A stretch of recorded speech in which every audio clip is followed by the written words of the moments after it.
Halo saudara, ketemu lagi 5 roti 2 ikan di sini. Dari sedikit jadi banyak saudara, karena bersama dengan Tuhan. Salam damai sejahtera Allah ada di tengah-tengah kita semua dan juga saudara yang nyimak obrolan kami hari ini ya, waktu ini ya. Kita kedatangan rekan kita satu gitu ya, dari kota Nyeni saudara, dari Jogja gitu ya. Ada rekan kita dari Jogja di sini dan boleh kenalan dulu, monggo Kak. Oke. Shalom, nama saya Andreas Dewanata. Shalom. Saya stay di Jogja. Saya punya 1 istri dan 1 anak. Cukup. Anaknya cukup ya? Cukup. Cukup. Istri nggak boleh kurang, sudah lama. Oke, itu perkenalan dari Kak Andre, kami panggilnya saya panggil Kak Andre ya supaya lebih oke gitu. Nah saudara, kita akan cerita tentang yang namanya sebuah panggilan gitu ya, karena sejatinya setiap kita anak Tuhan itu kalau udah diciptakan, bukan hanya anak Tuhan, setiap manusia sebenarnya dia diciptakan dengan sebuah tujuan yang spesial, yang unik. Kenapa spesial unik? Karena itu dari Tuhan gitu ya, dan setiap pemakaian satu dengan yang lain itu berbeda, nggak ada yang sama. Dan saat kita sudah menemukan itu, wow, kita coba deh rasain saudara, ketika kita sudah menemukan passion kita, apa yang Tuhan sudah tentukan untuk kita miliki dan kita kerjakan sampai akhir hidup kita, itu nanti akan dikulik di sini gitu ya, apa yang beliau rasakan, apa yang kakak kita ini rasakan bersama dengan Tuhan gitu ya. Monggo Pak Agus, kata kuncinya. Menemukan dan ditemukan. Oh, ditemukan kemudian menemukan Pak. Oh, ditemukan ditemukan dan Tuhan kemudian akhirnya kita menemukan tujuan hidup kita. Siap. Monggo Pak. Apa nih dari awal yang dari awal. Kisah pertobatan mungkin ya, selalu asik itu untuk kita kulik gitu. Berawal dari situ. Setiap kita. Kisah pertobatan panggilan kita itu tuh unik. berawal dari ajaib ya. Dari sebuah pertobatan. tahun umurnya ini nanti. Oh, enggak tahun enggak apa lah. Enggak apa-apa. Jadi saya bertobat di tahun 99. Ya. Tahun 99. Artinya saya umur 19 tahun waktu itu. Saya ikut retreat waktu itu, di salah satu kampus. Saya kampus perhotelan di Surabaya. Nah, retreat itu adalah retreat jebakan kekudusan gitu ya. Jebakan Yesus gitu ya, bukan jebakan Batman.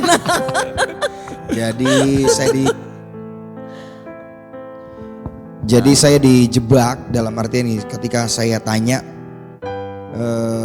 retreatnya banyak ceweknya enggak? Nah, itu. Maksudnya gitu. Teman saya bilang ya.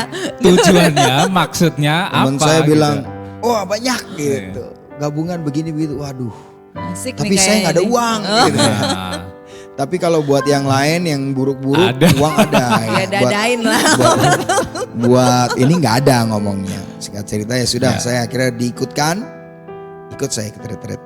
Nah di retreat itu saya ngalami luar biasa. Jadi yang awalnya cari gebetan gitu ya, cari gebetan, ternyata lebih daripada itu. Lebih daripada gebetan. Lebih daripada gebetan. Karena waktu ikut retreat itu, pengkhotbahnya waktu itu yang jadi kakak rohani saya sekarang namanya Kak Freli Erik David. Ya khotbah, dan saya belum pernah lihat orang khotbah berapi-api kayak gitu. Terus juga kayak waktu khotbahnya dia tuh khotbah yang kayak bongkar dosa gitu. Kayak Tuhan Yesus lagi ngancurin di bait Allah itu loh. Diporak-porandakan. Bait Allah dijadiin apa ini gitu kan.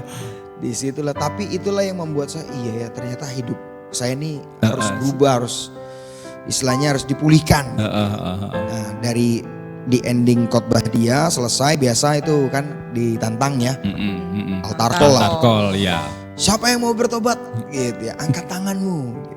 Waduh, saya mau angkat tangan tuh rasanya berat banget gitu ya.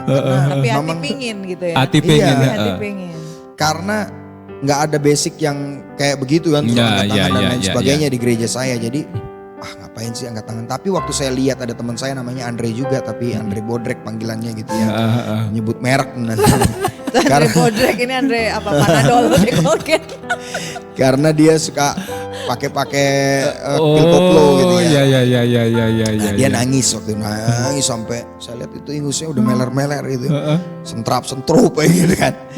Saya bilang, "Oh, ini nangis beneran nih, pasti nggak mabok nih." Nangis beneran. Terus saya bilang, Tuhan, nih bandar Lexo aja waktu itu obat-obatan aja dia bisa bertobat. Saya cuma user Tuhan. Saya pasti bisa dong Tuhan gitu. Ya saya mulai mau angkat tangan waktu itu. Tapi setengah tiang. Oh, setengah tiang tanda kematian tuh biasanya. Bendera Setengah tiang gini. Kenapa? Karena malu nanti pendetanya datang kan. Gengsi Nggak dong bisa, gitu ya. jangan sampai pendetanya datang ya. Pas lagi Ternyata. enggak, ternyata saya kaget tahu-tahu pas baru begini pendetanya udah ngomong pembicara langsung Kak Frel, angkat kedua tanganmu. Waduh. Kayak ditodong gitu Iya ya. kayak polisi bilang angkat dua tangan, angkat tangan gitu kan. Angkat kedua tangan tanda berserah sama Tuhan. Wah, Iya.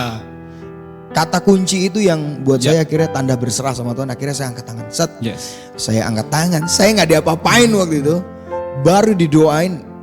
Itu saya ngalami kalau orang bilang manifestasi ya di situ ya. Karena sebelumnya saya sering dengar orang mengalami perjumpaan dengan Tuhan gitu ya. Nah saya bayangin masa sih kayak gitu, karena saya bayangin Tuhan kayak bagaimana, apa benar Tuhan ada, itu terus ada dalam Ada benak dalam hati dan pikiran pikirannya. saya. Terus pas itu ya hampir mirip, ada beberapa yang cerita tuh ya memang hampir mirip ya, tapi nggak bisa semua disamakan gitu ya. Ya. Saya ngeliat terang banget waktu itu dan nangis, dan ketika nangis itu pikiran tapi masih sadar Jalan ya, jalan. masih Ini ngapain nangis iya Tapi nggak ngapain bisa nangis? dibendung ya, nggak bisa ditahan ya. Iya karena gini, ngapain nangis, ditanya nih pikiran sama hati bertentangan gini. Ngapain nangis malu gitu, ngapain nangis, tapi dalam hati nggak apa-apa, yang penting enak. Enak sih gitu ya, karena damai yang saya dapetin waktu itu nggak bener-bener saya belum pernah dapat. Baru ya. Belum betul. pernah Itu dapat sesuatu dimanapun. yang baru. Itu kayak hati saya kayak jebol gitu kan. Terus ya udah, setiap tangisan yang erangan gitu yang saya keluarkan kayak ada sesuatu yang keluar dari hati saya. Wah semakin itu ya semakin keras ya. Maksud saya supaya semuanya keluar gitu kan. Wah. Dan itu kayaknya bikin heboh deh, soalnya Nggak bisa bayangin nggak? akhir Andre yang kayak gini. akhir dari sesi itu ditanyain, tadi lu kenapa? Yang lain teman-teman ya. Teman-teman soalnya kan waduh teriak-teriak kayak gimana gitu kan. Nah udah selesai itu, di dalam waktu saya masih dalam manifest itu, di resting gitu ya. Apa sih, soaking in spirit lah, apalah itulah namanya. Nah disitulah saya ngalami perjumpaan dengan Tuhan Yesus. Ya. Saya percaya itu Tuhan Yesus gitu. Oke. Jadi ada terang, ya hampir-hampir mirip sama Paulus, tapi Paulus bikin buta, saya enggak gitu ya. Karena Paulus waktu itu sedang memburu. Gitu. Iya. Nah waktu saya dalam kondisi itu terus saya lihat ada dua tangan yang terbuka kayak nawarin, kamu mau ikut aku gitu ya. Saya langsung jawab, ya Tuhan aku mau. Lalu kayak ada layar yang turun, lalu ditulislah di situ dosa-dosa yang tiap hari lakukan ya, pornografi, dan apalagi dan nani lah, terus semuanya mabuk dan lain sebagainya, kamu nggak boleh ini lagi. Ya Tuhan aku mau. Dan waktu layar itu hilang, itu seperti ada kuk atau beban yang lepas. Kemerdekaan yang Dan kayaknya I'm free gitu ya. Ya, Terus kayak ya, badan ya. saya waktu itu 46 apa 45 beratnya gitu ya. Itu tapi rasanya kok enteng banget hari itu. Padahal badan itu udah enteng banget ya Tuhan yang sekarang gitu kan. Itu kayaknya kalau saya lompat saya bisa ke langit-langit gitu ya. Kok enteng banget ya badan, sampai rasanya tuh enteng banget ya, pengen lompat tuh kayaknya tinggi banget. Jadi pas setelah sesi kan ada sesi lagi, itu saya lompat-lompat seperti pokoknya aduh seneng banget. Nah disitulah saya mendapatkan yang namanya destiny hidup saya. Iya. Karena memang sebelumnya saya nggak tahu arah tujuan hidup saya ini mau ngapain sih, paling kerja, berkeluarga, habis itu selesai, nggak tahu destiny hidupnya apa. Tapi disitulah saya intinya apa ya, dikasih tahu sama Tuhan sebenarnya destinimu ini. Iya. Dan saya nggak tahu waktu itu namanya apa gitu ya, karena memang saya awam banget dalam hal pelayanan. Saya cuma bilang gini, Tuhan aku pengen jadi kayak kakak itu, pendeta itu. Sesimpel itu ya. Sesimpel itu. Saya pengen jadi seperti dia. Karena bukan lihat asiknya gitu, tapi karena memang ada kerinduan yang Tuhan taruh gitu. Dan waktu saya berdoa, saya dapat bayangan bahwa saya nanti juga akan khotbah di anak-anak muda. Oh Di iya. posisi di posisi kayak retreat, sekolah-sekolah, kampus-kampus. Itu saya udah ada bayangan waktu lagi berdoa dan baru tahu lah setelah sekian lama kalau itu visi. Ya, Dan ya. itu Tuhan taruh di zaman itu gitu ya. Iya, dan- Ternyata udah ditaruh gitu saudara dalam diri kita. Dan belum ada yang ngajarin tentang Ya, panggilan apa dan itu, lain sebagainya, apa itu makanya masih awam melayani, sekali. Apa itu bla bla bla. Bahkan itu bukan hanya ditaruh pada saat jauh sebelumnya Belum. Ya, Tuhan sudah betul. taruh Ketika di kita setiap sadar. kita masing-masing. Ketika kita Oke. sadar bahwa Tuhan sudah sebenarnya Tuhan panggil setiap kita gitu. Iya, untuk iya, jadi iya. alatnya. Mm-mm. Singkat cerita waktu itu pulang dari retreat saya seperti biasa Ya, kuliah, heeh. tapi ada yang berbeda. Ya, ya, ya. Yang berbeda waktu itu saya nggak bisa misuh lagi. Hmm. Kenapa kok saya bilang saya nggak bisa misuh lagi waktu itu ya? Sekarang sih bisa. Gitu. Tapi sekarang dilatihkan pengandaian diri, Iya. pengandaian diri. Kalau waktu itu memang kayak lahir baru tuh kayak Iya, iya. Tuhan perbaharui semua.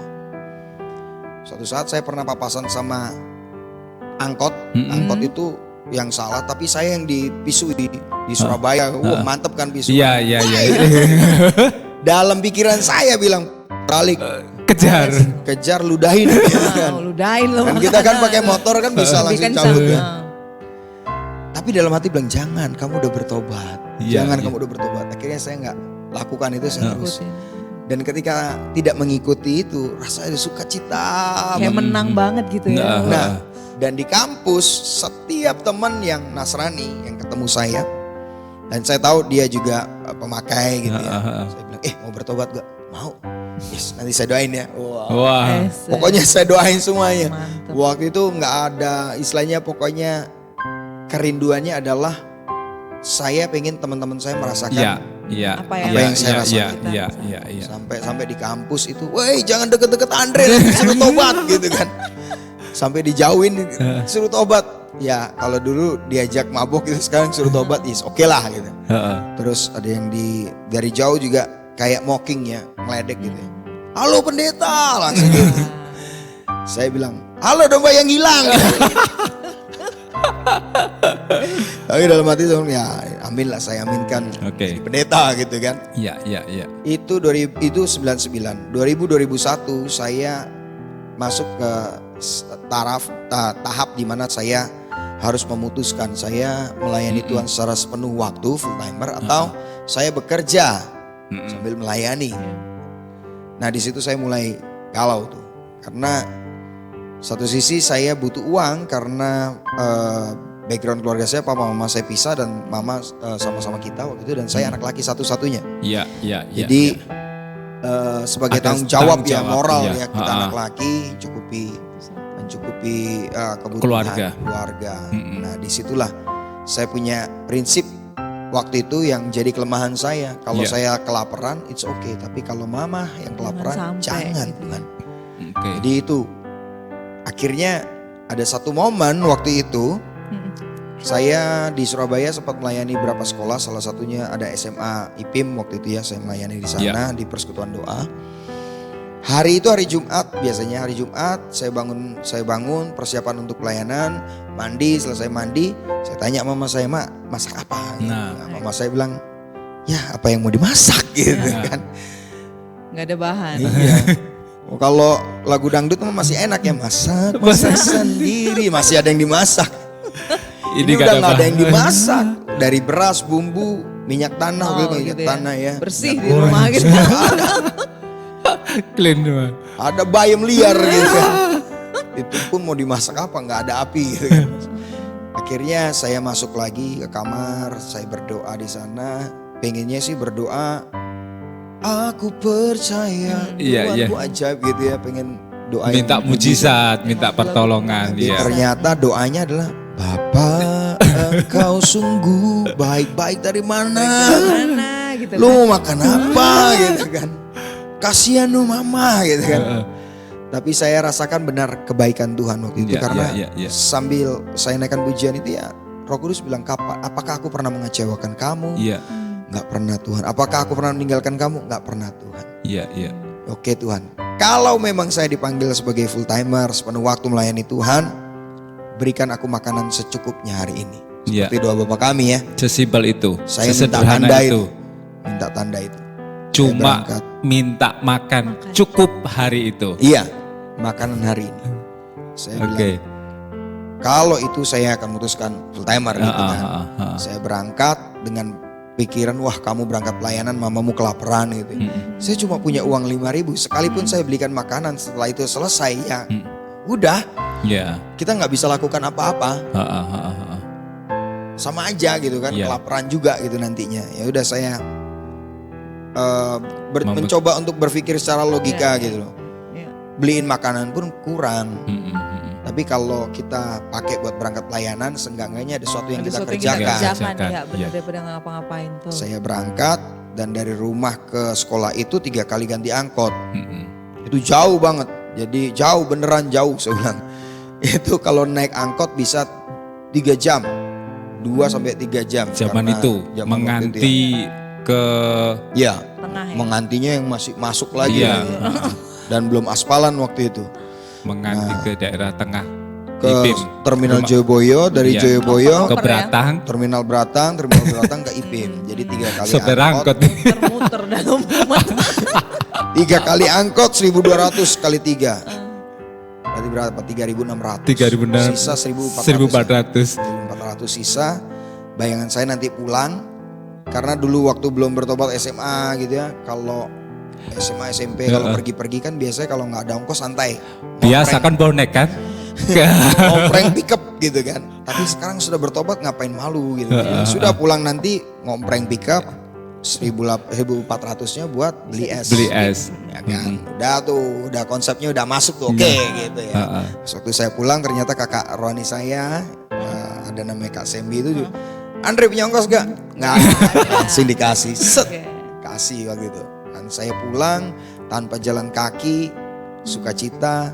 Dan waktu saya pulang makanan udah tersedia di meja. Di meja. Jadi Oke. doanya tadi dijawab ya. Dijawab luar biasa. Jadi Makanan cukup malah lebih-lebih gitu. teman-teman hati-hati meminta tanda dari Tuhan. Nah, kamu minta tandanya sesederhana itu sih. Gampang buat Tuhan. Makan itu lebih ting langsung. Enggak, tapi ukuran hati Ukuran loh, hati. kesungguhan hati. Jadi gini loh, masalahnya bukan tandanya, Ya, iya, tapi iya. setelah tanda itu Itu. diberikan, ada nggak ketaatan? Iya. Nah itu buat saya jadi, wah beneran ya nih. Karena waktu itu belum ada telepon, belum ada HP. Telepon udah ada, belum ada HP, nggak bisa Wartel SMS dan zaman lain itu. sebagainya, internet nggak ada. Hits wartel ya. Wartel paling. Ada telepon rumah Telepon tapi udah koin. diputus. Udah diputus. Jadi saya nggak bisa kasih kode sama siapa-siapa gitu kan. Saya tanya sama mama dari mana, dari kakak. Dan saya nggak pernah calling kakak saya. Nah di situ saya bilang Tuhan beneran ya jadi hamba Tuhan ya. Aduh berat ini. Nggak Berat. jadi makan ya, pulang nggak jadi makan. Mikir lah.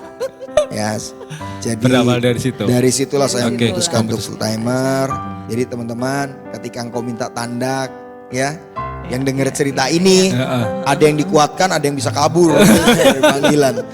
Tapi mau kabur dari panggilan, mau kabur kayak gimana pun, nggak akan pernah bisa. Kayak lagunya gitu. Kemanakah aku dapat pergi? Itu pasti. Ya, akhirnya pegang panggilan itu, masuk dalam prosesnya. Gimana ceritanya sampai ke Jogja?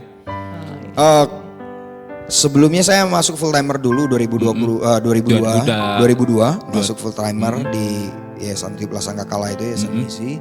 2002 akhir saya memutuskan untuk keluar karena kerasa kayaknya saya nggak di sini gitu. Iya. Mulai di ini ya, mulai di Didik-didik sama Tuhan. mulai diarahkan sebenarnya. Terus habis itu saya 2003 awal saya sekitar Maret akhir kalau nggak salah. April akhir saya diundang khotbah di Jogja. Di Jogja. Anak-anak muda juga ya. Anak-anak Anak-anak muda muda. karena awalnya sih ya nggak nangkep ke sana nih. Awalnya nggak nangkep tentang anak-anak mudanya. Awalnya adalah karena diundang sama sepupu saya yang buat Saudara. persekutuan doa. Oke, saya kesini. Hari Jumat persekutuan doanya, hari Senin saya udah mulai datang. Setelah seminggu di sini saya pulang lagi ke Surabaya. Ya. Dan ketika pulang ke Surabaya hati itu rasanya nggak tenang gitu, nggak bisa berdoa.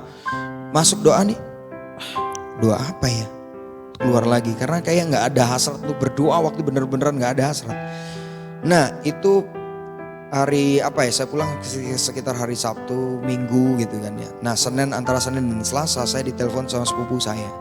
Saya waktu itu di rumah om, makanya ada telepon. Iya. Gitu ya. Ditelepon, ada yang mau ngomong nih. Gitu. Iya. Nah ternyata yang telepon tuh teman-teman dari Jogja yang saya layani. Iya. Andre, ada satu namanya Mimi namanya. Oh. Mimi sekarang dia Iya, sudah iya, di iya, iya. jauh sana di NTT gitu ya. Andre, kapan kesini? Kamu kesini dong sama-sama kita gini. Istilahnya istilah bimbing kita dan lain sebagainya. Ada lagi satu namanya Matrix, Attack gitu ya. Andre gini. Ya singkat cerita saya bilang oke, saya kesana, tunggu aja. Dalam waktu dekat saya kesana. Dari Saya nggak situ. pikir apa-apa itu. Pokoknya dalam waktu dekat memang saya pengen ke Jogja. Ini jawabannya. Kenapa? Katanya karena waktu mereka telepon itu dan saya dengar suara mereka di Kapan situ. ke Jogja waktu itu? Dan hati itu kayak klik. Konfirmasi. Ini dia. Iya. Langsung. Dari kegelisahan, kegamangan, kemudian terpatik sedikit. Ya, Tuhan menjawab. Tuhan iya. menjawab lewat permintaan itu gitu kan. Betul. Pertanyaan itu loh, kapan ke Jogja itu? Ya, karena itu memang buat Kak Andre, jadi ya berasa lah saat itu. Iya. Iya. Tuhan ngomong gitu lewat mereka. Dan Akhirnya. karena memang tipikal saya bukan orang yang suka tanya sama orang maksudnya. Nah, minta nasihat Minta gitu. pertimbangan gitu ya. Sebenarnya ini juga kelemahan sih ya. Iya. Tapi ini Tuhan pakai untuk saya nggak terlalu banyak mikir. Oh. Jadi saya oke, nggak oke, banyak minta pertimbangan, bahkan sebenarnya Natasha sama Agus itu juga sudah kenal gitu ya. Bahkan nggak tahu waktu Nggak itu tahu. sempat lost Iya. kontak kita ya. Iya, Nggak tahu iya. kalau saya ke Jogja gitu kan. oke. Taunya dari Kak Sembi aja, Iya. ke Jogja. Habis itu lost kontak. Kita benar-benar lost kontak waktu itu. Saya pamitin Kak Freli, Kak Sembi sama mama saya. Waktu ke mama saya bilang, saya mau ke Jogja, pelayanan di Jogja. Mama bilang, sudah doa? Sudah. Berapa lama nggak tahu. Nggak tahu. 1 bulan, 2 bulan, 3 bulan, 6 bulan, setahun, 2 tahun, saya nggak tahu. Oke. Akhirnya saya berangkat, saya pegang uang 50.000, saya sempat kasih 10.000 buat mama. Ngomongin mama. Terus saya 40.000 itu saya naik kereta, ongkos, makan, sampai di Jogja, naik ojek, belum ada yang lain-lain, cukup ojek, ke kos-kosannya anak. Anak Anak-anak. itu ya, ya. anak itu. Dan saya lihat dompet saya, sisalah uang 20. 20 apa? 20.000. 20.000 saudara. Datang Jogja. 20.000 bisa tahun. 20 tahun berapa tuh? 2004. 2003. 2003. Jadi 20 ribuan 2003 itu beda sama yang sekarang. Iya, Itu iya. saya simpen, saya kasih figura di kamar. Sampai hari ini ya. Sampai hari ini. Masih ada 20.000-nya loh saudara. Iya, yang tahun itu maksudnya. Yang tahun itu, iya. Masih ada saya simpan. Karena itu momen yang akan mengingatkan kita Ya, di sepanjang perjalanan kita bahwa kita pernah ada dalam situasi-situasi yang seperti itu, dan situasi-situasi yang seperti itu tuh yang akan akhirnya membawa kita sampai kepada saat ini. ya. Oke. Jadi 20.000 itulah tanda yang Tuhan berikan gitu ya. Iya. Dari 20.000 ya. Yes, dari 20.000 Dari duit itu. 20.000 saudara. Itu saya mikir saya cuma bisa makan 3 hari nasi kucing gitu kan. Dulu Dengan 1.000-an kalau nggak 20.000 salah. itu. Yes, ternyata bahkan lebih daripada itu. sampai saat ini. Sampai saat ini gitu loh. Sampai begini. Sampai saat ini. Sampai menikah. Ya. Ya, 20.000 bisa menikah. Nah, gitu Nah, kan. 20.000 bisa itu ada cerita lagi tuh, Ada luar cerita biasa, ada cerita lagi gitu yang ya. luar biasa juga. Intinya jadi visi yang Tuhan taruh Iya. di tahun 99, terus itulah yang Tuhan kerjakan. Jadi Iya, kalau visi itu daripada Tuhan. Tuhan yang mengerjakan. Yes, Tuhan kerjakan. Karena segala sesuatu yang baik yang dalam diri kita berasal dari Tuhan. Ya. Jangan pikir bahwa kita yang kerja. Ya Yes. memang kita harus ada di proses itu, tapi sejatinya Tuhan yang bekerja. Ya. Seturut dengan seberapa besar kita membuka hati kita untuk diarahkan, untuk didorong, Betul, dibawa sama Tuhan. betul. Ini kan panggilan hidupmu, Ya, ya khususnya di tanda kutip pelayanan Ya. di sebuah gereja atau apapun yang nilainya atau sifatnya rohani. Ya. Gitu. Tapi kita juga bicara bahwa setiap kita di awal tadi kita bicara bahwa setiap kita sebenarnya punya panggilan. ya. Ya, Tuhan sudah tetapkan panggilan. Bagaimana kamu memandang panggilan-panggilan yang lain buat anak-anak Tuhan? Ya, apakah hanya melulu Melulu. di lingkungan gereja, Ah, melulu ah, di ah. lingkungan Bagaimana? yang ya ya komunitas. Ini perlu buat anak-anak muda yang sedang mencari gitu ya. Oke, nanti ada sesi 2 bisa Ya. ya. Oke. Stay tune. Jadi saya kasih bocorannya dulu. Ya. Jadi memang kalau saya memang panggilannya sebagai hamba Tuhan yang secara umum, hamba Tuhan secara umum pendeta misalnya gitu, Iya, secara umum pendeta. Tapi saya lihat ada hamba-hamba Tuhan Iya. yang hamba-hamba Tuhan yang labelnya mereka atau mungkin KTP-nya mereka bukan pendeta, Iya, tapi iya. mereka hamba Tuhan. Iya, iya. Mereka Sejatinya hamba Tuhan. kita semua sebenarnya hamba Tuhan Yes. tanpa melihat identitas kita dalam Ya. sebuah Tanpa melihat gelar, Gel- tanpa melihat ya, latar ya, ya. belakang skill kita atau bahkan pekerjaan kita gitu Iya, ya. iya, iya. Tapi ini Oke. sebenarnya terkoneksi dengan panggilan yang Tuhan berikan pada saya untuk saya ngingetin juga anak-anak muda untuk menyatakan istilahnya panggilan kita tuh luas gitu, panggilan Ya. kita tuh banyak. Heeh. Dan akhir-akhir ini Tuhan nyatakan banyak hal ya. Salah satunya saya ceritain, salah satunya saya ketemu dalam berapa bulan ini, 2, 3, 4 bulan ini saya ketemu dengan anak muda yang punya skill luar biasa sebenarnya. Dia tuh salah satu hacker di Indonesia. Salah satu hacker, jadi ya begitulah ya. Ya, Keamanan seperti model kayak gimana pun mereka bisa bisa tembus. tembus. Heeh. Singkat cerita banyak kasus yang dia dapat gitu ya. Mungkin bolak-balik dipanggil sama polisian dan lain sebagainya.